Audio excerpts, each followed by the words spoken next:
नमस्कार मित्रों, स्वागत करता हूं मैं आपके जो ऑनलाइन प्लेटफॉर्म है हमारा मायो क्लासेस का उस पे। और आज जो अपन बात कर रहे हैं बच्चों, धातु क्रम यानी कि मेटलर्जी की बात कर रहे हैं। अब ये मेटलर्जी क्या चीज़ होती है, धातु क्रम क्या चीज़ होता है, उस चीज़ को आप अच्छे से समझो बच्चों। देखो, धातु क्रम इसके नाम से पता चलता है, धातुओं का क्रम क्या होता है भाई, धातु का क्रम। बच्चों सबसे पहले आपको इसमें जो बात याद रखनी है कि इसके अंदर जो चीज़ करते हैं अपन, धातुओं का अपन क्या करते हैं, धातु का अपन प्यूरिफिकेशन करते हैं। क्या करते हैं भाई, प्यूरिफिकेशन।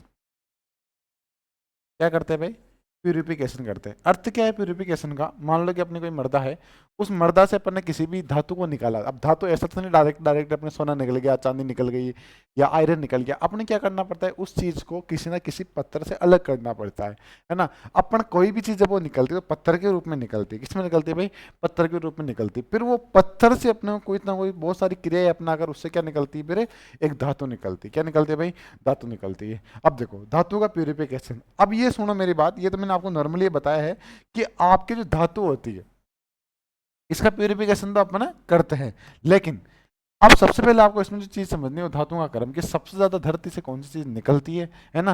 मतलब भूपट्टी में भूपट्टी होती है अपनी, भूपट्टी का मतलब धरती, धरती में सबसे ज्यादा चीज कौन सी पाई जाती है ना। तो अब देखो भाई, आपको सबसे पहले याद रखना है ऑक्सीजन, फिर याद रखना है सिलिकॉन, फिर आपके याद रखना है एल्यूमिनियम, फिर आपके याद रखना है आयरन। क्या याद रखना है आपको, आयरन। इसका अर्थ क्या है कि भूप्रपटी में, किसमें, भूप्रपटी में मिलने वाली धातु है। किसमें मिलने वाली, भूप्रपटी में। मतलब कि जो मृदा होती है उसमें सर्वाधिक तत्व कौन सा मिलता है आपके, तत्व की अगर पूछ ले आपसे, तत्व की पूछ ले सर्वाधिक तत्व कौन सा मिलता है आपके, बताओ रे। सर्वाधिक तत्व मिलता है आपके, क्या दिख रहा है यहाँ पे, ऑक्सीजन मिलता है। कौन मिलता है, ऑक्सीजन। लेकिन अगर आपके पूछ ले कि सर्वाधिक अधातु कौन सी मिलती है, क्या पूछ ले, सर्वाधिक अधातु कौन सी मिलती है। अधातु को या बच्चों उपधातु को आपकी मिलती है सिलिकॉन। कौन सी मिलती है, सिलिकॉन मिलती है। लेकिन पूछ ले कि धातु कौन सी मिलती है सर्वाधिक, तो देखो बच्चों, ऑक्सीजन भी एक धातु नहीं क्योंकि ये गैस है, और अपन ने सिलिकॉन के लिए बोल दी है धातु है, तो इसका मतलब धातु नहीं है। तो आपके धातु कौन सी बची, एल्यूमिनियम। क्या आंसर जाएगा आपके, एल्यूमिनियम जाएगा। तो ये है तीनों के तीनों सर्वाधिक मिलने वाली धातु है या तत्व, सर्वाधिक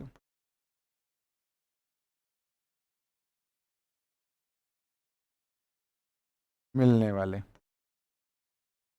मिलने वाले।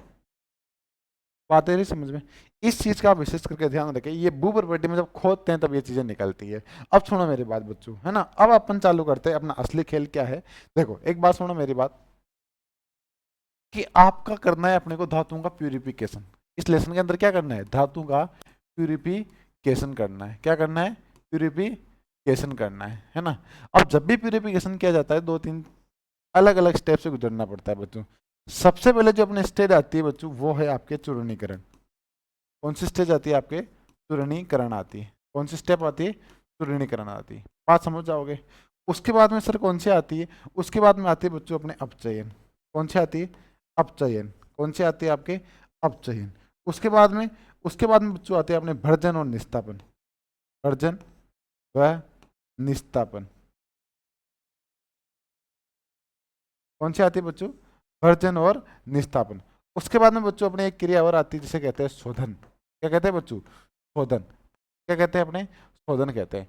इस प्रकार से अपन क्या कहते हैं, विभिन्न क्रियाओं को पढ़ते हैं, और विभिन्न क्रियाओं को पढ़कर अपन क्या करते हैं बच्चों, उनका अपन अलग अलग क्रियाओं को पढ़कर उनका प्यूरिफिकेशन करते हैं, है ना। और जो इसके लास्ट में, सबसे लास्ट में जो आती है वो उसे कहते हैं अपन सांद्रण। क्या कहते हैं बच्चों, सांद्रण के नाम से जानते हैं। समझ जाओगे बच्चों। तो इन पांच क्रियाओं को अपन अपनाकर किसी भी धातु का अपन क्या कर सकते हैं बच्चों, एक प्रकार से अपन उसका प्यूरिफिकेशन कर सकते हैं। क्या कर सकते हैं, प्यूरिफिकेशन कर सकते हैं, यानी कि उसको प्योर कर सकते हैं। बात समझ जाओगे। अब सुनो मेरी बात, अब इसमें अपन स्टेप टू स्टेप पढ़ते हैं। क्या है, सबसे पहले जिस चीज को अपन पढ़ेंगे बच्चों वो है अपना चूर्णीकरण। क्या पढ़ेंगे बच्चों, चूर्णीकरण पढ़ेंगे। देखो पहली बात, चूर्णीकरण। चूर्णीकरण लिखते रहो आप। देखो, चूर्णीकरण का अर्थ होता है बच्चों धातु को पहचानना। इसका मतलब क्या होता है, धातु को पहचानना। अर्थ क्या होता है, धातु को, धातु को पहचानना। क्या करना आपका, धातु को पहचानना। अब धातु को किस प्रकार से अपन पहचानेंगे बच्चों, सबसे पहले देखो, सबसे पहले जो धातु आती है बच्चों वो धातु आपकी कार्बोनेट धातु। कौन सी धातु है, कार्बोनेट धातु है। कुल मिला के इसके अंदर आपको कुछ सूत्र याद करने हैं बच्चों। क्या याद करने हैं, सूत्र। कार्बोनेट धातु है। कौन सी धातु है आपके? कार्बोनेट धातु है ना। अब देखो बच्चों, कार्बोनेट धातु है, तो इसमें मैं सबसे पहले आपके लिख रहा हूँ, इधर देखो आपके FeCO3। अब देखो इसके FeCO3 पीछे CO3 लग रहा है, इसका मतलब कार्बोनेट धातु है। इसका नाम होता है बच्चों सीडेराइट। क्या नाम होता है? सीडेराइट। क्या नाम होता है? सीडेराइट इसका नाम होता है। बात समझ जाओगे। इसके बाद में अगली बात क्या है? इसके बाद में होता है बच्चों ZnCO3। क्या होता है? ZnCO3। इसे कहते हैं बच्चों केलामाइन। क्या नाम कहते हैं इसको? केलामाइन के नाम से जानते हैं, केलामाइन इस नाम से जाना जाता है। समझ जाओगे बच्चों। तो ये हो गए अपने सीडेराइट और केलामाइन। बात समझ जाओगे। तो ये है अपने सबसे पहले कार्बोनेट धातु की जिसमें अपन ने बात की है। अगली बात कर लेते हैं बच्चों अपने, जैसे नेक्स्ट अपने जो आता है वो है आपके ऑक्साइड धातु है। कौन सी आती है? ऑक्साइड धातु है ना। तो ऑक्साइड धातु की अगर मैं बात करूं बच्चों, आपके 2 नंबर ऑक्साइड धातु है। ये अपने को पहचानना है बच्चों, है ना। इसमें और ज्यादा कुछ नहीं करना, आपने को याद कुछ नहीं रखना, मुझे पहचानना है कौन सी क्या होती है, सूत्र क्या याद रखना है। सबसे पहले आप लिखना ZnO। क्या याद रखना? ZnO। इसका नाम होता है बच्चों जिंकाइट। क्या नाम होता है इसका? जिंकाइट। क्या नाम होता है बच्चों? जिंकाइट होता है। क्या नाम होता है? जिंकाइट होता है। दूसरा मैं आपके यहाँ लिख रहा हूँ बच्चों Cu2O, है ना। इसे कहते हैं बच्चों क्यूप्राइट। क्या बोलते हैं इसको? क्यूप्राइट बोलते हैं। क्या बोलते हैं भाई? क्यूप्राइट बोलते हैं। बात समझ जाओगे। नेक्स्ट बात की बच्चों अगर मैं आपसे बात करूं, तो नेक्स्ट बात है बच्चों आपके SnO2। क्या है बच्चों? SnO2। इसे कहते हैं पाइरोलुसाइट। क्या कहते हैं भाई? पाइरोलुसाइट। क्या नाम है इसका? पाइरोलुसाइट इसका नाम है। बात समझ जाओगे। नेक्स्ट बात क्या है? नंबर 4। आवाज तो आ रही है ना? आवाज आ रही है ना? है ना। चलो, SnO2 इसे पाइरोलुसाइड कहते हैं। इसके बाद में आते हैं बच्चों Fe2O3। इसे कहते हैं बच्चों अपने मैग्नेटाइट। क्या कहते हैं भाई? मैग्नेटाइट, है ना। सॉरी, इसे कहते हैं हेमेटाइट, है ना। Hematite, hematite tight.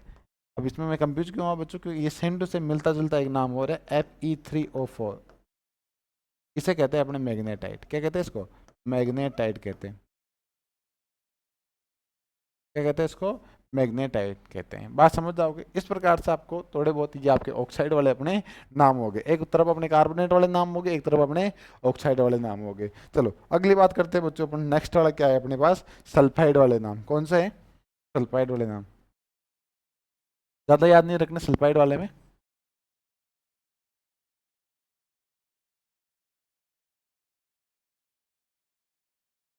सल्फाइड वाले नाम,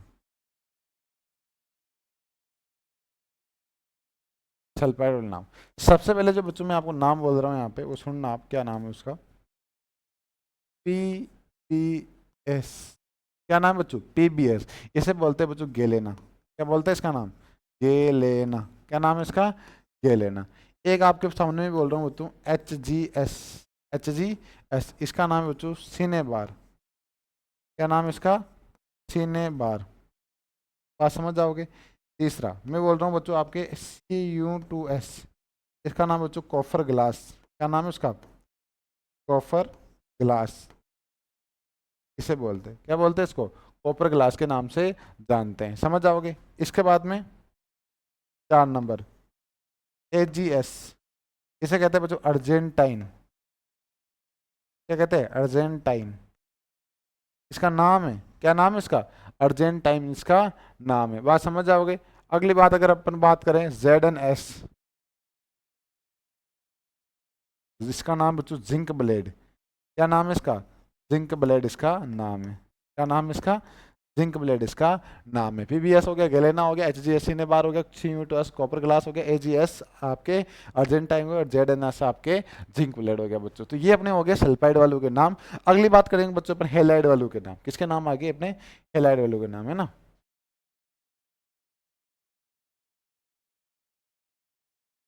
हेलाइड। हेलाइड का मतलब जानते हो बच्चों आप? हेलाइड वाले आयस्क वाले नाम, है ना।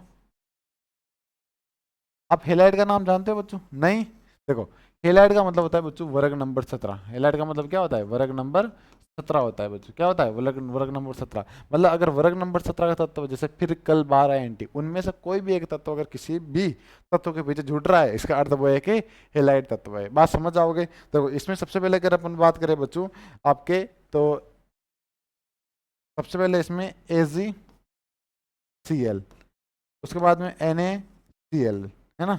देखो, कभी भी AgCl का नाम हो जाए तो इसे कहते हैं बच्चों सिल्वाइन। क्या कहते हैं इसका नाम? सिल्वाइन कहते हैं। क्या कहते हैं भाई? सिल्वाइन कहते हैं। ठीक है। अगर NaCl नाम आ गया तो इसे कहते हैं बच्चों ब्राइन। क्या कहते हैं इसको? ब्राइन के नाम से अपन जानते हैं। समझ आओगे बच्चों? इसके बाद में आपके KCl, इसे कहते हैं बच्चों अपने, सॉरी इसे सिल्वाइन कहते हैं। थोड़ा ये डिस्टर्ब हो गया इसको करना। ये यहाँ पर KCl आना चाहिए ना, ये KCl है। और अपने जो ये है ये AgCl है, और ये AgCl बच्चों हॉर्न सिल्वर। क्या नाम है इसका? हॉर्न सिल्वर नाम है। क्या नाम है इसका? हॉर्न सिल्वर नाम है। बात समझ जाओगे बच्चों? इस प्रकार से आप अच्छी तरीके से याद रखना। ये आपने 2-3 नाम है, ज़्यादा नहीं पढ़ेंगे। अगर आपके याद रह जाए बच्चों तो एक और आपको मैं बताना चाहूँगा आपके, तो बहुत इंपॉर्टेंट है। इस बार CUT में आया था Na3Al F6, इसे कहते हैं बच्चे क्रायोलाइट। क्या कहते हैं इसे? क्रायोलाइट। क्या नाम इसका? क्रायोलाइट नाम है। क्या नाम है इसका? क्रायोलाइट नाम है ना। सिल्वाइन हो गया, ब्राइन हो गया, हॉर्न सिल्वर हो गया, आपके क्रायोलाइट हो गया। तो ये आपके आपके मुद्दे की बातें होगी बच्चों। कुछ अन्य भी आपको मैं पढ़ा देता हूँ कि ये आपके हेलाइड वाले हो गए। अन्य कौन कौन से है सर? अन्य है आपके, देखो नेक्स्ट में आपके थोड़ा सा बात कर लेता हूँ बच्चों। अन्य अन्य नाम,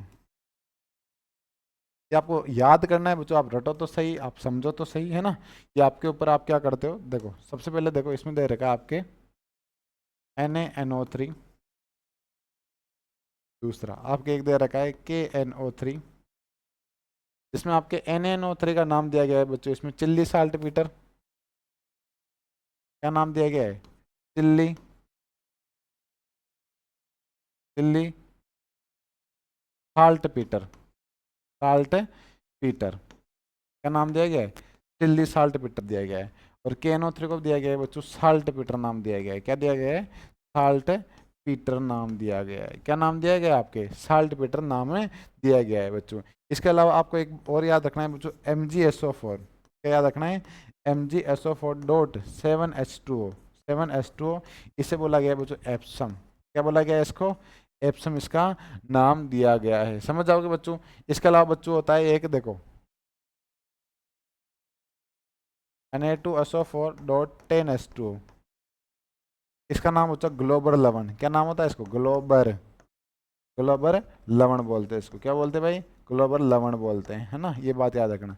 इसके अलावा जो पांचवा और मैं अगर आपसे बात करूं तो एक होता है CuSO4.5H2O, इसको तो आप सभी जानते होंगे। 5H2, इसे बोलते हैं बच्चों नीला तोता। क्या नाम है इसका?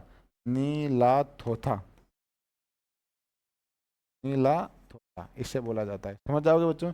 इस प्रकार से आपको याद रखने अन्य नाम, है ना। अब देखो अपन ने चूर्णीकरण में जो अपन ने पढ़ा, ये 4-5 स्लाइड पढ़ी। प्यूरिफिकेशन का सबसे पहले का पहला भाग अपन ने पढ़ा चूर्णीकरण, है ना। चूर्णीकरण में अपन देख रहे हैं बच्चों इनके कि पहचानते कैसे हैं। इनको पहचान करने की है एक विधि। कार्बोनेट कौन कौन से होता है, ये इस साल आया था क्वेश्चन जेट के अंदर, ये देखना आप, है ना। 2023 के अंदर क्वेश्चन पूछा गया था ये। अब देखो इसके बाद में अपन ने ये देखा कि इसमें ऑक्साइड वाले कौन कौन से, इसके बाद में अपन ने देखा सल्फाइड वाले कौन कौन से, इसके बाद में अपन देखा हेलाइड वाले कौन कौन से, इसके बाद में अपन ने अन्य देखे अन्य कौन कौन से, है ना। तो चलो इस प्रकार से अपनी बात होती है कि ये अपने चुनने का टॉपिक ये पढ़ लिया है। अब देखो भाई, इसके बाद में मैं सबसे पहले आपको कुछ बातें बता देता हूँ जिससे आप कंफ्यूज नहीं होगे कि ये सर ये शब्द आप बोल रहे हो जी क्या है। सबसे पहले मैं आपको एक शब्द बोलता हूँ बच्चों, अयस्क। क्या बोलता हूँ आपको? अयस्क बोलता हूँ। क्या बोलता हूँ? अयस्क। ये अयस्क क्या चीज़ है? इसके बाद में मैं बोलता हूँ बच्चों आपको खनिज। क्या बोलता हूँ बच्चों? खनिज बोलता हूँ, है ना। खनिज बोलता हूँ। और खनिज के बाद में बच्चों बोलता हूँ आपको एक मैट्रिक्स। क्या बोल रहा हूँ आपके? मैट्रिक्स बोल रहा हूँ। क्या बोल रहा हूँ? मैट्रिक्स बोल रहा हूँ, है ना। आप एक काम करो कि जो एस्क है इस एस को यहाँ लिखो आप, है ना, तो आप अच्छे से समझो। एस्क, एस्क, है ना। देखो आप एक बात समझो, एक बहुत बड़ी चट्टान है ना, एक बहुत बड़ी क्या है भाई, चट्टान है, बहुत बड़ी चट्टान ये। इस चट्टान के अंदर मैं देख रहा हूँ कि इस चट्टान के अंदर छोटा छोटे है ना, इस चट्टान के अंदर आपके यहाँ भी लोहा है, यहाँ लोहा है, यहाँ भी लोहा है, यहाँ भी लोहा है, या आप लोहा मत मानो, इसको सोना मान लो ना, ये सोना है। क्या है ये, अंदर आपके सोना पड़ा हुआ है, क्या पड़ा हुआ है, सोना पड़ा हुआ है, इसको आप सोना मान लो ना।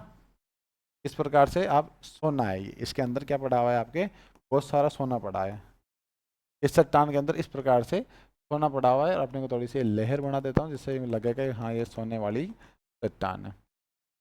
ठीक है, अब सोना पड़ा हुआ है, चट्टान है। अब अपने को दिख गया कि यार, अपने चेक किया, चेक करने के बाद देखा कि यार इस चट्टान, इसके अंदर सोना है, और इस सोने को अपने को बाहर निकालना है। क्या करना है, इस सोने को बाहर निकालना है। अगर अपने को सोने को बाहर निकालना है इन बच्चों, तो अपने को क्या करना पड़ेगा, सबसे पहले उसको पहचानना है, भाई ये सोना किस रूप में पाया जा रहा है। अब अपन ने जैसे सोने को देखा, क्या पता सोना इस रूप में हो, AuO, हो सकता है सोना AuS के रूप में हो सकता है सोना AuCO3 के रूप में और हो सकता है सोना AuCl के रूप में हो। देखो, अगर पीछे O लग रहा है तो मतलब ऑक्साइड रूप में, अगर S लग रहा है तो पीछे सल्फाइड रूप में, CO3 लग रहा है तो कार्बोनेट रूप में, Cl लग रहा है तो वो हेलाइड के रूप में, है ना। लेकिन इससे अपने अपने को ये मैंने इसलिए बताया बच्चों, आपको क्यों बताया ये, क्योंकि अपन को पहचानने की जो चूर्णीकरण की विधि पड़ी ना, उसके अपन ने पहचान ले पहले। अब देखो, अपन देख रहे खनिज, क्या देख रहे भाई, खनिज देख रहे। जैसे अपन ने खनिज देखा कि यार अपन ने क्या किया कि ये जो इतना बड़ा पत्थर है, क्या है ये पत्थर है, इस पत्थर है, इस पत्थर को अपन ने फोड़ा, और फोड़ने के बाद जो अपन ने बच्चों जो अपने धातु प्राप्त की उसे कहेंगे खनिज, धातु प्राप्त की उसे क्या कहेंगे अपन, खनिज कहेंगे। क्या कहेंगे भाई, खनिज कहेंगे। अब देखो, अगर वो खनिज अगर खनिज वो आसानी से, खनिज अगर आसानी से या सस्ते में, या सस्ते में सस्ते में निकल जाए निकल जाए तो वो क्या कहलाएगा, अयस्क कहलाएगा। क्या कहलाएगा भाई, अयस्क कहलाएगा।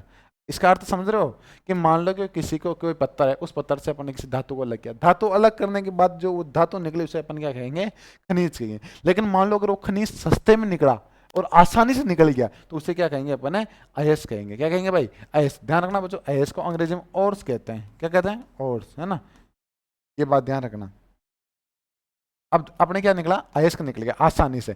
अब देखो, अगर खनिज निकला तो कुछ ना कुछ गंदगी तो निकलेगी ना, जो वो गंदगी है बच्चों, उस गंदगी को कहा जाता है अपने, क्या कहा जाता है, गंदगी।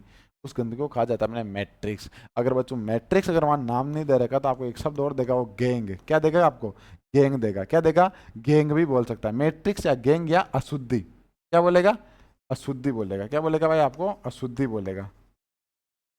बात समझ जाओगे। तो इस प्रकार से आपको याद रखना है कि एक भी कोई भी खनिज होता है, कोई पत्थर होता है, उसे इस प्रकार से कोई धातु अलग कर ले, है ना। तो अपन ने जो बात कर ली बच्चों की, अपन ने जो पत्थर था उस पत्थर से अपन ने क्या निकाल लिया, अपन ने कोई भी धातु निकाल ली, है ना। अब चलो, अब जो बच्चों अपन पढ़ेंगे वो पढ़ेंगे अपन सबसे पहले सांद्रण की विधियां। कौन सी विधि, सांद्रण। जो नीचा अपन नीचे था वो आपका एक्चुअली सेकंड नंबर में आता है।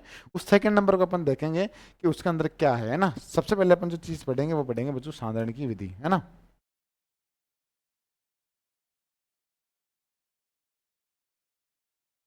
तो दूसरा ना, पहला चूर्णीकरण हो गया ना, दूसरा देखो सांद्रण की विधि। कौन सी, सांद्रण। ये आपको बहुत अच्छा लेसन समझ में आएगा बच्चों, आप इसको कंटिन्यू देखते रहो बस। सांद्रण, एक बात याद रखना बच्चों, जब भी किसी भी धातु का सांद्रण किया जाता है ना, तो उस सांद्रण के माध्यम से कोई ना कोई विधि अपनाई जाती है जिससे किसी भी चीज को प्यूरिफाई करते हैं। जैसे देखो कैसे, मैं आपको इसके अंदर सबसे पहले एक विधि आती है जिसे कहते हैं चुंबकीय। कौन सी, चुंबकीय, चुंबकीय, चुंबकीय पृथक्करण विधि, चुंबकीय पृथक्करण विधि। कौन सी आती है भाई, चुंबकीय पृथक्करण विधि आती है। अब चुंबकीय पृथक्करण विधि के अंदर होता क्या है बच्चों, देखो एक बात याद रखना कि अगर कभी भी आपको चुंबकीय पृथक्करण विधि बोल दे तो ध्यान रखना, चुंबकीय पृथक्करण विधि अपनाते हैं बच्चों जिसके अंदर चुंबकीय गुण पाया जाता है। किसके अंदर है, जिसके अंदर चुंबकीय गुण पाया जाता हो। अब देखो चुंबकीय विधि का अपने उपयोग इसी में करेंगे, चुंबकीय गुण पाया जाता हो। जैसे मान लो देखो, अब इसका अर्थ क्या है, सीधा सीधा मैं आपको समझा देता हूँ। एक क्या है, बहुत सारी चम्मक लेते हैं, क्या लेके, चम्मक लेते हैं। अपन सबसे पहले क्या करते हैं, उसको जो अपनी बहुत बड़ी चट्टान को पीसेंगे, किसी भी चीज़ में पीस लेंगे, पीसने के बाद अगर मान लो उसको अपने को लोहा हो, क्या प्राप्त करना हो, लोहा प्राप्त करना हो, तो उस लोहे को प्राप्त करने के लिए बहुत सारे चम्मक लेंगे और चम्मक को उस लोहे में चिपकाएंगे। जो चिपक जाएगा वो तो लोहा, और जो नहीं चिपकेगा वो अशुद्धि हो जाएगी। मतलब आसानी से प्राप्त हो गया वो एक अयस्क।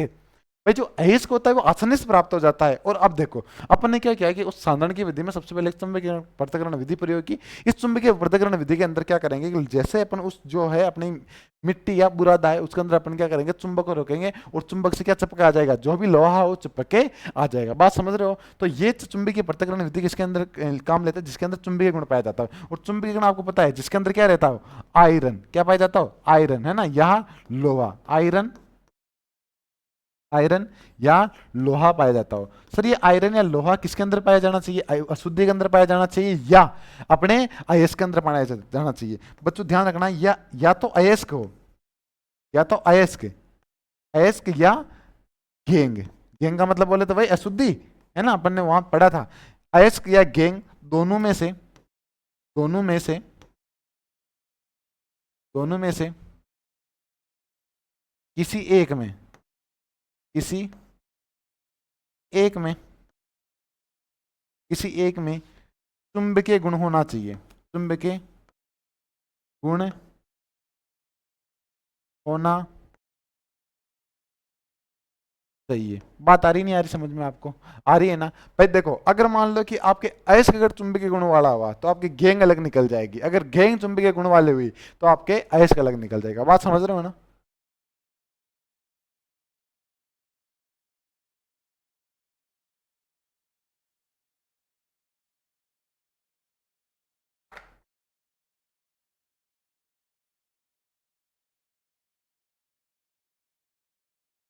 ये अपने पहली विधि है किसकी, साधारण की। अब देखो दूसरी विधि की बात करते हैं अपन।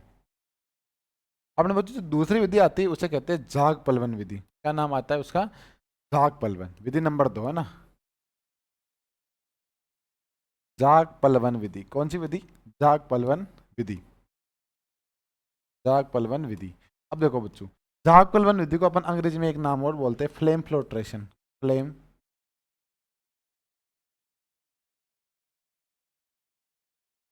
फ्लेम फ्लोट्रेशन।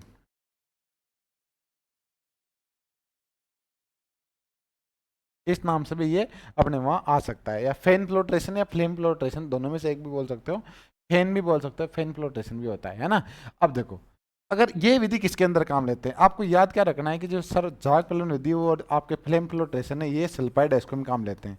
किसमें काम लेते हैं, सल्फाइड अयस्क में काम लेते हैं। किसमें काम लेते हैं, सल्फाइड अयस्क में। सिंपल सिंपल सी बात याद रखनी, ज़्यादा कोई कठिन बात नहीं याद नहीं रखनी कि आपके सल्फाइड अयस्क में कौन सी विधि काम लेते हैं, जाग पलवन विधि काम। बात समझ जाओगे, और कुछ ज़्यादा और कोई आपके रट्टे नहीं मारने, यही नॉर्मल सी बात याद रखनी है, बात समझ जाओगे। इसके बाद में बच्चों अपन बात करते हैं अगली विधि, जो अपनी विधि अगली विधि है वो आपके रासायनिक विधि है। कौन सी विधि है, 3 नंबर की विधि है ना, विधि नंबर 3। विधि नंबर 3 आपके रासायनिक विधि। कौन सी विधि भाई, रासायनिक विधि, रासायनिक विधि। अब देखो बच्चों, जो रासायनिक विधि है ये क्या होती है, देखो रासायनिक विधि दो जगह प्रयोग लेते हैं, कितनी जगह, 2 जगह। पहली जगह बच्चों प्रयोग लेते हैं बॉक्साइड के अंदर। किसके अंदर, बॉक्साइड के अंदर। किसके अंदर, बॉक्साइड के अंदर। बॉक्साइड का सूत्र होता है बच्चों Al2O3.2H2। बॉक्साइड का सूत्र है। एक तो काम लेते हैं रासायनिक विधि को बॉक्साइड के अंदर, एक काम लेते हैं बच्चों अपने Ag तथा Au को निकालने के लिए, Ag तथा Au को निकालने के लिए 2 जगह हमने क्या लेते हैं, ये विधि काम लेते हैं। अब इसको समझना बहुत आसान है। बॉक्साइड 2 प्रकार के होते हैं। सबसे पहला लाल बॉक्साइड। कौन सा, लाल बॉक्साइड। दूसरा सफेद बॉक्साइड। कौन सा, सफेद बॉक्साइड। कौन सा पाया जाता है, सफेद बॉक्साइड पाया जाता है। ध्यान रखना बच्चों, अगर लाल बॉक्साइड है तो उसकी लाल बॉक्साइड के अंदर जो अशुद्धि पाई जाएगी, क्या पाई जाएगी, अशुद्धि। वो अशुद्धि पाई जाएगी आपके आयरन की। किसकी अशुद्धि पाई जाएगी, आयरन की अशुद्धि पाई जाएगी। और इस आयरन की अशुद्धि को निकालने के लिए 2 प्रक्रम का यूज करते हैं। प्रक्रम का यूज किया जाता है इसके अंदर। और कौन कौन से प्रक्रम होते हैं, एक प्रक्रम को तो बोलते हैं बच्चों बेयर प्रक्रम, या सबसे पहले मैं आपको लिख रहा हूँ होल। कौन सा, होल प्रक्रम। दूसरा मैं लिख रहा हूँ आपके बेयर प्रक्रम। कौन सा लिख रहा हूँ भाई? बेयर प्रक्रम, बेयर प्रक्रम, है ना। अब देखो होल प्रक्रम की अगर आपको बात करें होल प्रक्रम के लिए, तो होल प्रक्रम आपके बच्चों इसका सूत्र क्या पूछेगा वो, तो इसका सूत्र आपको बता देना है NaNO3। क्या बता देना है? NaNO3, है ना। तो ये आपको सूत्र वहाँ बता देना है। अगर आपको बेयर प्रक्रम का अगर वो सूत्र पूछे तो आपको बता देना है NaOH। क्या बताना है आपको? NaOH बताना है। देखो लाल बॉक्साइड के अंदर अशुद्धि किसकी? आयरन की। और उसको निकालने के लिए दो प्रक्रम का उपयोग किया जाता है, होल प्रक्रम और बेयर प्रक्रम। होल प्रक्रम का सूत्र होता है सोडियम नाइट्रेट और मतलब NaNO3। और अगर बेयर प्रक्रम की पूछे तो बेयर प्रक्रम का सूत्र होता है NaOH का सूत्र होता है। बात समझ जाओगे? इस प्रकार से याद रखना है। अब देखो सफेद बॉक्साइड के अंदर अशुद्धि किसकी पाई जाती है? तो अगर बच्चों याद रखना, सफेद बॉक्साइड के अंदर अशुद्धि की बात करते हो सिलिकॉन ऑक्साइड की पाई जाती है। किसके अंदर किसकी पाई जाती है? सिलिकॉन ऑक्साइड, SiO2 की पाई जाती है। अब देखो इसको निकालने के लिए किस प्रक्रम का यूज करते हैं ना,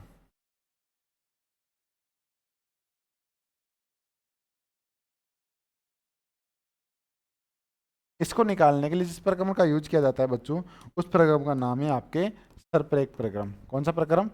सरपेक, सरपेक प्रक्रम। कौन सा प्रक्रम आता है? सरपेक प्रक्रम। याद कैसे रखोगे? स से सफेद, स से सिलिका और स से सरपेक प्रक्रम, है ना। और सरपेक प्रक्रम सूत्र पूछे तो आपको बोल देना C+N2 इसका सूत्र होता है सर। C+N2 इसका सूत्र होता है। कार्बन नाइट्रोजन को जब जोड़ा जाता है तो सरपेक प्रक्रम में बनता है। इस चीज का विशेष करके ध्यान रखें बच्चों। ये अपनी बात होगी सबसे पहले अपन ने बॉक्साइड के बारे में। अब देखो अब अपन देख रहे हैं बच्चों की AU और आपके AG का कैसे निकालेंगे इधर वाला। तो आपको इसमें सिंपल सी बात याद रखनी है कि इसको इसमें अगर AG और AU में अशुद्धि निकालनी है तो वो अशुद्धि निकालने के लिए आपको एक प्रक्रम का यूज करना पड़ेगा जिसे कहते हैं साइनाइड प्रक्रम। कौन सा? साइनाइड प्रक्रम प्रयोग करना पड़ेगा। साइनाइड प्रक्रम को आप दूसरा नाम भी बोल सकते हो बच्चों। कौन सा नाम बोल सकते हो साइनाइड प्रक्रम को? संकुल प्रक्रम भी बोल सकते हो। कौन सा? संकुल प्रक्रम।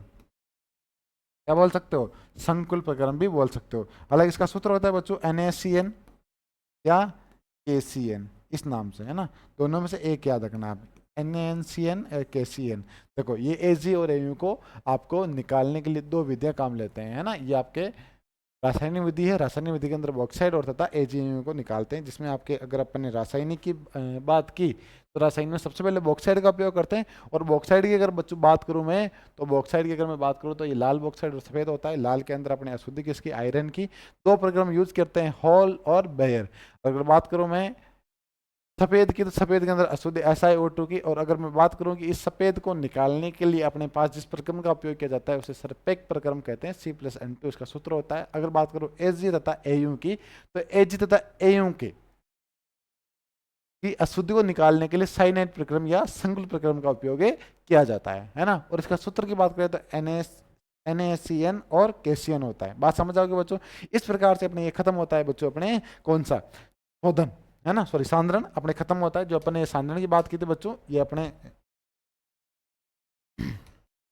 ये चीज सांद्रण अपने सेकंड खत्म हो गया। थर्ड इसमें अगर बच्चों बात आती है कि थर्ड कौन सा होता है सर? थर्ड इसके अंदर उसका नाम है बच्चों भर्जन और निस्तापन। क्या नाम है बच्चों? भर्जन और निस्तापन उनका नाम है ना। Third number version. बच्चों ध्यान रखना भर्जन को इस साल अंग्रेजी में पूछा गया था। किसमें पूछा गया था? अंग्रेजी के अंदर, है ना। भर्जन, भर्जन को इस बार अंग्रेजी में पूछा गया था। नाम दिया था रोस्टिंग। क्या नाम दिया था? रोस्टिंग नाम दिया था। क्या नाम दिया था भाई? रोस्टिंग नाम दिया गया। बात आ जाएगी समझ में। एक होता है बच्चों निस्तापन। क्या होता है? निस्तापन। और निस्तापन को इस बार अंग्रेजी दे रखी थी, निस्तापन। क्या दे रखा था? निस्तापन। और निस्तापन को अंग्रेजी में बोलते हैं बच्चों कैल्सिनेशन। क्या बोलते हैं? कैल्सिनेशन। क्या नाम बोलते हैं? कैल्सिनेशन बोलते हैं। बात समझ जाओगे? अब देखो कैल्सिनेशन किस प्रकार से होता है आपके, और रोस्टिंग किस प्रकार से होती है। एक बात समझो मेरी, इधर देखना, ध्यान रखना बच्चों। सबसे पहले आपको जो बात याद रखनी है कि रोस्टिंग यानी कि निस्तापन, सॉरी भर्जन, ये आपके यूज किस में आती है। तो ध्यान रखना बच्चों, रोस्टिंग आपके या भर्जन आपके सल्फाइड सल्फाइड एस्क में उपयोग करता है। किसमें करते हैं ये? सल्फाइड एस्क में उपयोग की जाती है। किसमें उपयोग की जाती है? सल्फाइड एस्क का मतलब क्या होता है बच्चों? जैसे मैं आपको बोलूँ HgS, आपके में बोलो ZnS, तो ये इस पीछे क्या लग रहा है? S लग रहा है ना। इसका मतलब ये सल्फाइड ही तो है। अपने बोला था ना जो सल्फाइड होगा उसके पीछे S लगेगा। तो आपके इसके उपयोग करते हैं कौन सी? भर्जन और आपके या रोस्टिंग करते हैं। ध्यान रखना बच्चों, भर्जन आपके या रोस्टिंग वायु की उपस्थिति में होती है। किसमें? वायु की वायु की उपस्थिति में होती है। इसमें होती है वायु की उपस्थिति में होती है। बात समझ जाओगे, इतनी सी बात आप अच्छी तरीके से याद रखना, है ना। थोड़ा ब्लर हो रहा है।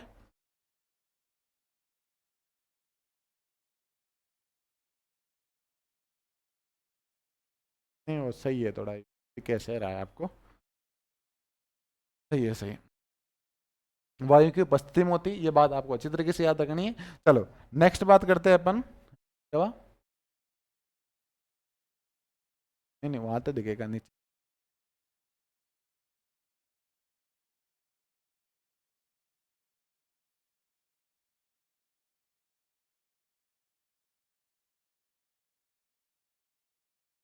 चलो वर्जन और निस्तापन हो गया। ये मात्रा आप देख लिया करना है ना, मात्रा का कोई अपने साइंस के अंदर कोई रोल नहीं रहता वैसे तो, कि अपनी टेक्निकल आती है, इसमें आती है, लेकिन अपने टेक्निकल एग्जाम है अपने, इतना कोई ऑप्शंस दो एग्जाम है, इंटरेस्ट एग्जाम है ना, अपनी मात्राओं का इतना नहीं रहता, देख लेना आप, है ना। सल्फाइड HGS और वायु की उपस्थिति में करते हैं, ये बात आपको अच्छी तरीके से याद रखनी है। हर बात रख लोगे ना याद। चलो निस्तापन की बात करें या कैल्सिनेशन की बात करें, तो कैल्सिनेशन में आपको जो मेन मुद्दा है वो याद रखना है कि ये जो यूज करते हैं बच्चों, वो करते हैं कार्बोनेट,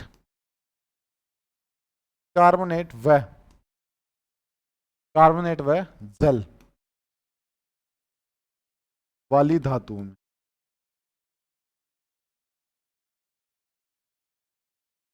कार्बोनेट व जल वाली धातु में उपयोग किया जाता है। किसका? निस्तापन या कैल्सिनेशन का करते हैं। बात समझ जाओगे। यानी कि अगर मैं आपको एग्जांपल दूं बच्चों की, एग्जांपल क्या है सर इसके, तो अगर एग्जांपल की अगर मैं बात करूं, जैसे देखो ZnCO3, इसका नाम कैलामाइन था, अभी थोड़ी देर पहले देखा था, इसके पीछे CO3 लग रहा है, इसका मतलब ये कार्बोनेट वाला है, तो इसमें कौन सा यूज करेंगे? कैल्सिनेशन करेंगे ना।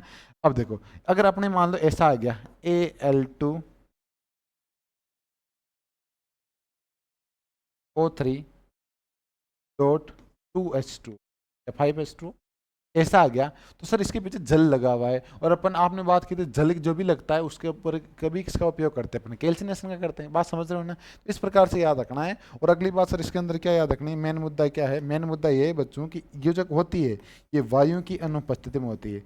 वायु की किसमें होती है? वायु की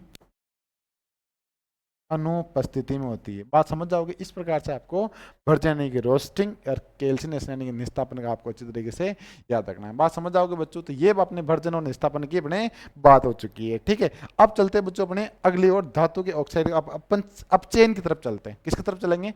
अपचेन की तरफ चलेंगे, है ना। देखो अब समझो मेरी बात, कि अपने जो शुरू में बात की थी अपन ने, ये वाली बात, ये वाली, इसमें अपन ने सबसे पहले चूर्णीकरण पढ़ लिया। एक अपन ने ये पढ़ लिया, क्या पढ़ लिया? भर्जन और निस्तापन। एक अपन ने पूरा का पूरा सांद्रण पढ़ लिया। अब अपने अपचयन और शोधन बचा है ना। तो अब इसके बाद में अपन पढ़ रहे हैं बच्चों अपचयन। क्या पढ़ रहे हैं अपन? अपचयन पढ़ रहे हैं ना। तो अपचयन देखो बच्चों, अपचयन में आप सबसे पहले देखना अपचयन क्या चीज होती है, अपचयन को कैसे अपन पढ़ना है और किस प्रकार से अपने को याद रखना है। अपचयन नंबर 4 आगे, अपचयन, है ना। ध्यान रखना बच्चों, जब ये पूरी की पूरी अभी सारी की सारी खत्म होते हैं ना, जब एक धातु का अच्छे से निष्कर्षण होता है, मतलब अच्छे से वो निकल पाता है, प्यूरिफाई हो सकता है, इतना टाइम लगता है एक धातु को निकालने के लिए, है ना। तो इसके अंदर सबसे पहले जिस चीज पढ़ेंगे उसे कहेंगे प्रगलन। पहली विधि क्या पढ़ेंगे इसके अंदर? प्रगलन पढ़ेंगे। कौन सी पढ़ेंगे? प्रगलन। अंग्रेजी में प्रगलन को बोलते हैं बच्चों स्मेल्टिंग। क्या बोलते हैं? स्मेल्टिंग बोलते हैं। क्या बोलते हैं? स्मेल्टिंग बोलते हैं। क्या बोलते हैं? स्मेल्टिंग बोलते हैं। इस चीज का आप विशेष करके ध्यान रखिएगा, है ना। अब देखो स्मेल्टिंग का उपयोग कहाँ करते हैं, इसमें क्या उपयोग किया जाता है। सबसे पहले इसके अंदर आपको याद रखना है कि अपचयन है तो अपचायक यूज करेंगे। अपचयन है तो क्या यूज करेंगे? अपचायक। और इसमें अपचायक के रूप में जिस चीज का उपयोग किया जाता है उसे कहते हैं बच्चों कोक। किसका उपयोग करते हैं? कोक का। किसका उपयोग करते हैं? कोक। या करते हैं गालक का। क्या करते हैं? गालक का उपयोग करते हैं। किसका करते हैं? कोक या गलक का उपयोग अपचाय के रूप में किया जाता है। अगर कोक मीन बोले तो और गलक मीन बोले तो बच्चों दोनों का मीन एक बात आपको ध्यान रखना है, इनका मीन होता है कार्बन। क्या होता है इनका मीन? है कार्बन। जेड 2020 के अंदर एक क्वेश्चन आपने पूछा गया था। बात समझ जाओ किस प्रकार से। तो ये आपका था अपचाय। क्या था बच्चों? अपचाय। अब ये विधि उपयोग किसके अंदर की जाती है सर? तो आपको याद रखनी है उपयोग, है ना। तो उपयोग जिसके अंदर की जाती है उसे कहते हैं बच्चों आप CuFe और Zn, है ना। क्यूफेजन कैसे करते हैं? क्यूफेजन मतलब कॉपर वाली में आपके आयरन वाली में और जिंक वाली में आपके अपचयन की कौन सी विधि अपनाते हैं? प्रगलन विधि अपनाते हैं। सर ये आपने लिख तो दिया, लेकिन क्वेश्चन अगर आ गया कि निम्न में से, जैसे मान लो क्वेश्चन कैसे आएगा, तो क्वेश्चन ऐसे आएगा बच्चों कि निम्न में से आपकी जो प्रगलन विधि है वो किसके अंदर अपनाते हैं? पहला ऑप्शन दे रखा है आपको, जैसे दे रखा है आपको पहला ऑप्शन Al2O3.2S2, ये पहला ऑप्शन दे रखा है। दूसरा ऑप्शन आपको दिया गया आपको ZnCO3, बात समझ आओगे। तीसरा ऑप्शन बच्चों आपको जो दिया गया है वो दिया गया है आपको HGS, क्या दिया गया है? HGS दिया गया है। और चौथा ऑप्शन आपको दिया गया है ऑल ऑफ दिस, क्या दिया गया है? All of this. तो आप क्या लगाओगे? सर आपने प्रगलन में बताया था कि 3 ऐसी धातु आती है, कॉपर, क्यूफेजन, इन तीनों का उपयोग अपन क्या करते हैं आपके प्रगलन। अब देखो कॉपर कहाँ पे नहीं दिख रहा, Fe दिख रहा है क्या? ये भी नहीं दिख रहा। Zn दिख रहा है सर, यहाँ दिख रहा है, तो इसका मतलब इसमें अपन क्या करेंगे? प्रगलन विधि का उपयोग करेंगे। बात समझ जाओगे इस प्रकार से। अब सुन जो मेरी बात है ना कि प्रगलन विधि में अपन ने ये बात कर ली, इतनी सही आपको बात याद रखनी है। लेकिन एक बात और ध्यान रखनी है कि जब भी इन चीजों का उपयोग किया जाता है, प्रगलन विधि का उपयोग किया जाता है, स्मेल्टिंग विधि अपनाई जाती है, तो अपचाय के रूप में कोक, गालक या कार्बन अपनाते हैं। उपयोग किसके अंदर करते हैं? कॉपर के, आयरन और जिंक के अयस्कों में। लेकिन इसके अंदर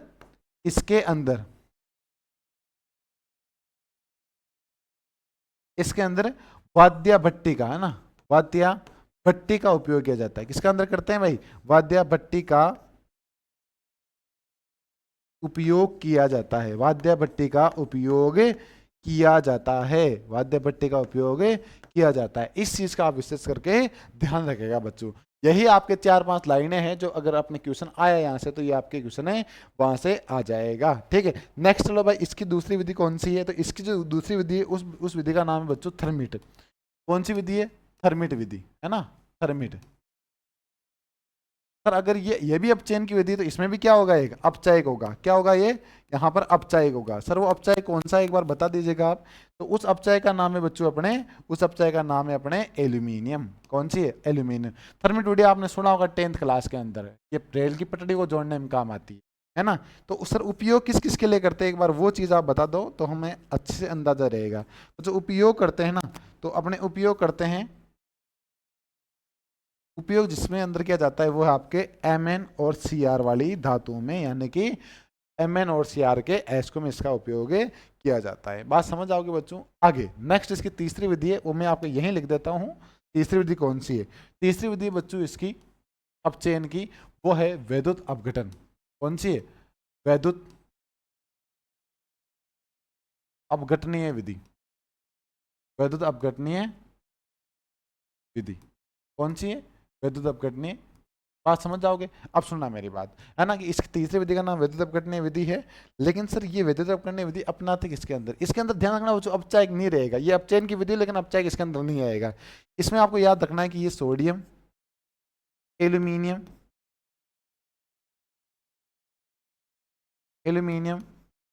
मैग्नीशियम, कैल्शियम, पोटेशियम, उच्च विद्युत धनी, उच्च विद्युत धनी धातुओं पर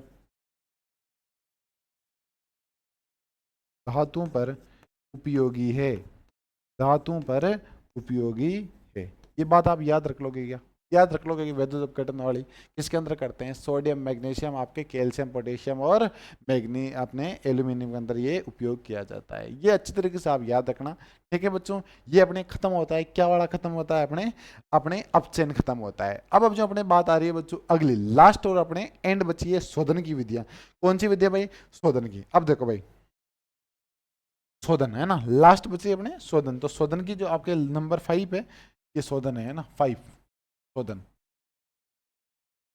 तो शोधन की सबसे पहले जो विधि आती है बच्चों उसके बारे में आपसे बात करता हूँ। और सीधी सीधी आपको ज़्यादा याद नहीं रखना है इसके अंदर। पहली विधि है बच्चों आपके कि आपको जो पहली विधि आती है मोंड प्रक्रम की, है ना, आपको याद रखना है। ये है इंपॉर्टेंट है शॉर्ट में, लेकिन बहुत इंपॉर्टेंट है। ध्यान रखना बच्चों, मोंड प्रक्रम जिसके लिए यूज करते हैं ना उसका नाम है निकिल। उपयोग किसके लिए करते हैं? उपयोग उपयोग करते हैं बच्चों Ni के लिए। किसके लिए? Ni, निकिल के लिए। लेकिन अपचायक कौन होता है? अपचायक। तो बच्चों अपचायक होती है CO, कार्बन मोनोऑक्साइड गैस। कौन सी? इसका नाम क्या है? Carbon monoxide gas. कौन सी? Carbon monoxide gas.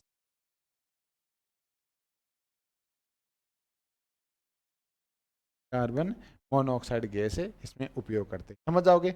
अच्छा, ओके सर। तो दूसरी विधि कौन सी है? तो दूसरा प्रक्रम है नाम बच्चों, उसका नाम है अपने वोन आर्किल प्रक्रम। कौन सा? वोन आर्किल प्रक्रम। कौन सा, क्या नाम है इसका? वोन आर्किल प्रक्रम इसका नाम है। बात समझ जाओगे? अब देखो बच्चों, वोन आर्किल प्रक्रम यूज किसके लिए करते हैं, है ना? उपयोग किसके लिए किया जाता है? तो एक बात याद रखना, उपयोग जो करते हैं बच्चों वो करते हैं TI और ZR के लिए। TI और ZR यानी कि टाइटेनियम और जर्कोनियम के लिए उपयोग किया जाता है। अपचायक के रूप में कौन आता है? अपचायक। वो तो ध्यान रखना, अपचाय के रूप में काम आता है, उसे कहते हैं आयोडीन। क्या कहते हैं? आयोडीन, है ना? इस चीज का आप अच्छी तरीके से याद रखने ना। लास्ट विधि अपनी इसकी है जो बच्चों, उसे कहते हैं अपन आसवन विधि, है ना? हालांकि लास्ट विधि लेकर हम 2 और पढ़ लेंगे। 3 नंबर इसकी है आसवन विधि। कौन सी विधि है भाई? आसवन विधि, है ना? तो जो एक बात ध्यान रखना, जो आसवन विधि है ना, आसवन विधि आपको जिस जो उपयोग की जाती है ना, किसके लिए करती है? आपको ट्रिक बताता हूँ मैं आपको। जन कल्याण होगा। ये 3 है जो आपके वर्ग नंबर 12 के तत्व, तीनों के तीनों। जन कल्याण होगा, डी ब्लॉक वर्ग नंबर 12। उसके लिए कौन सी विधि अपनाते हैं? अपने आसवन विधि अपनाते हैं, है ना? ये बात सिंपल सिंपल सी, इसमें कोई औपचारिक उपयोग नहीं लेते हैं। तो होता है इसमें बच्चों जोन आर्किल विधि। कौन सी है? जोन आर्किल विधि। कौन सी विधि? जोन आर्किल। कौन सी है? जोन आर्किल विधि। अब बच्चों जो जोन आर्किल विधि है ना, जोन आर्किल विधि, ये जोन आर्किल विधि जिसके लिए उपयोग की जाती है ना, किसके लिए करते हैं? अपने आपको पता होता है रिफाइनिंग होती है, रिफाइनिंग। रिफाइनिंग रिफाइनिंग होती है। रिफाइनिंग का मतलब जानते हो? रिफाइनिंग का मतलब होता है बच्चों की जहां से तेल निकलता हो, और जहां से तेल निकलता हो ना, वहां पर किसका उपयोग किया जाता है? कौन शोधनी कौन सी विधि? जोन आर्किल विधि। इसको समझ लो आप। सबसे पहले मौन प्रक्रम का उपयोग करते हैं अपने निकेल के लिए, और इसमें अपचायक लेते हैं आपके कार्बन मोनोऑक्साइड गैस। और इसके लिए लास्ट दूसरा है अपने वोन आर्किल प्रक्रम, और इसका उपयोग अपन टाइटेनियम और जर्कोनियम के लिए करते हैं, और अपचायक के रूप में आपके आयोडीन काम लेते हैं। अगली है आसवन विधि जो जल कल्याण होगा, इन तीनों धातुओं के लिए उपयोग की जाती है। और लास्ट जो अपने हैं जोन आर्किल विधि, वो किसके लिए उपयोग करते हैं? अपने आपके रिफाइनिंग की जगह उपयोग करते हैं, जहां पर तेल निकाला जाता है। तो बच्चों अपन ने जो आज ये पढ़ा है धातु क्रम पढ़ा, पूरा का पूरा लेसन। और ये देखो धातु क्रम अपन ने लेसन पढ़ा, इसमें भूप्रति में जो पाए जाते हैं। इसके अलावा अपन ने इसमें देखो प्यूरिफिकेशन के लिए 5 विधियां पढ़ी। अपन ने चूर्णीकरण पढ़ी, अपचयन पढ़ा, शोधन पढ़ा, है ना? इसमें अपन सारी की सारी पढ़ी। सबसे पहले चूर्णीकरण के बारे में देखा था, इसके अंदर अपने को केवल धातुओं को पहचानना है। इसके बाद में आपने देखा अगला, ये अगला सांद्रण पढ़ा। सांद्रण की अलग अलग विधियां पढ़ी अपन ने। ये सांद्रण की विधिया है, आपकी रासायनिक विधि लास्ट थी। इसका भर्जन और निस्तापन पढ़ा, वो देखा अपन ने। अपचयन पढ़ा, अपचयन की अपन ने विधियां पढ़ी, अलग अलग विधियां पढ़ ली। ये अपन ने अपचयन की विधियां पढ़ी। अब फिर शोधन पढ़ा, शोधन की अपन ने विधियां पढ़ ली। बात आ रही समझ में? इसी प्रकार से अपन ने धातु क्रम लेसन आज पढ़ा। इसी के साथ अपन आज की क्लास समाप्त करते हैं। जय हिंद, जय भारत।